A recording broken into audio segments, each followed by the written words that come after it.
प्रत्येक बातमीतील घटनेच्या वास्तविकतेची तुलना थेट पाहत रहा सांगली अपडेट। मिरज तालुक्यातील बेडक येथील पशुपालक शेतकरी अण्णासाहेब भानुदास माळी यांची गाय लंपी आजाराने दगावली।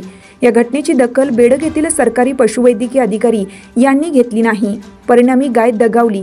योग्य वेळी उपचार मिळाले असते तर गाय जिवंत असती व तक्रार नोंदवूनही स्थानिक पशुवैद्यकीय अधिकारी यांनी कोणत्याही प्रकारची भेट दिली नाही। अशा आशयाची तक्रार संबंधित शेतकरी अण्णासाहेब भानुदास माळी यांनी काही दिवसापूर्वी वरिष्ठ पातळीवर केली होती।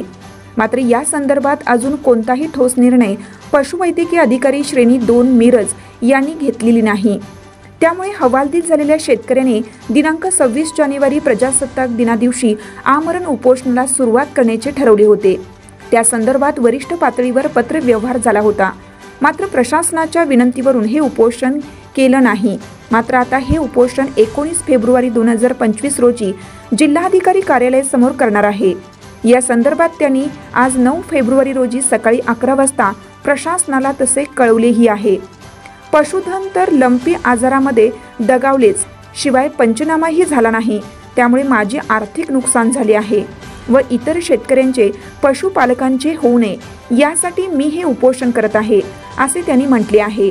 जोपर्यंत मला योग्य न्याय मिळत नाही तोपर्यंत मी मागे हटणार नाही, असंही ते म्हणाले। सुरुवातीला ज्या वेळेला 4/9ला ही दिली तक्रार दिली त्यावेळेला त्या अमोल यांच्याकडे मी फोन केला। त्याच्यानंतर पहिले दिवशी त्या 4/9ला कोण आलंच नाही। त्यानंतर खाजगी ह्याला मी तक्रार दिली। खाजगी डॉक्टर चेतन चौधरी यांनी पहिला सुरुवाती दिवशी घेतलं उपचार केला, त्यानंतर ते पण काय आले नाही। त्याच्यानंतर 4, 5, 6, 7ला पण मी विचार केला, 7ला पण मी फोन लावला तर त्यावेळेला पण काय आले नाही। त्यानंतर 8 तारखेला परत मी सरकारी डॉक्टर यांच्याकडे तक्रार केली। त्यावेळेला अमोल यांचा नंबर आपल्या ग्रुप लोक असल्यामुळे अमोल यांच्या बोर्डावरती नाव असल्यामुळे त्यांना मी फोन करत होतो वारंवार, ते काय आलेच नाही। त्यांनी नंतर 9 तारखेला येऊन सांगितले, 9 तारखेला पण काय आले नाही। 9 तारखेला संध्याकाळी ज्यावेळेला गाय एक्सपायर झाली त्यावेळेला पंचनाम्यासाठी त्यांना बोलवलं होतं। त्यावेळेस त्यांचं उत्तर होतं की मी सरकारचा अधिकारी आहे आणि काय पंचनामे वगैरे बंद झाले। मग ते ज्यावेळेला मी कंप्लेंट तालुका अधिकाऱ्यांच्यावर गेलो त्यावेळेला मला तालुका अधिकाऱ्यांच्याकडे कळालं की ते काय सरकारी डॉक्टर वगैरे काही नाही आहेत, म्हणजे त्यांची मदत नाही एवढं। परत ज्यावेळेला 11/9 नंतर माझी दुसरी गाय ज्यावेळेला ह्याच्यासाठी म्हणजे लंपीग्रस्त झाली त्यावेळेला दुसरी तक्रार मी रजिस्टर नोंद घेतली। परत नंतर 11 पासून माझं जवळपास त्या 2 एक पाडी आणि एक गाय असं या दोन्हीवरती उपचार जवळपास 19 तारखेपर्यंत माझे दोन्ही पण उपचार चालू होते।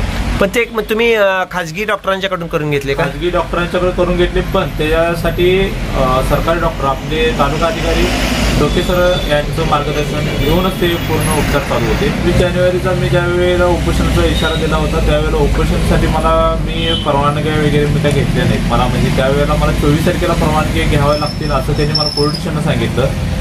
पण त्याच्या आधी मला एक गावातली थोडी पुढारी लोक किंवा त्यांनी मला सांगितलं होतं की तुझा विषय काय असेल तो इथं आपल्या इथं गाव पातळीवर विषय संपवून टाकतो। पण पुढच्या व्यक्तीने किंवा त्यांनी माझा काय ह्याचा दोष नव्हता का काय नव्हता किंवा आपली कुठली मागणी नसताना सुद्धा त्यांनी माझं नाव बदनाम केलं। त्यामुळे मी 26 तारखेला बसणे ठाम ठेवलो। पण पोलिटिशियनच्या किंवा ह्याच्या जिल्हाधिकाऱ्यांच्या 26चं उपोषण माघारी घेऊन आता 19ला उपोषण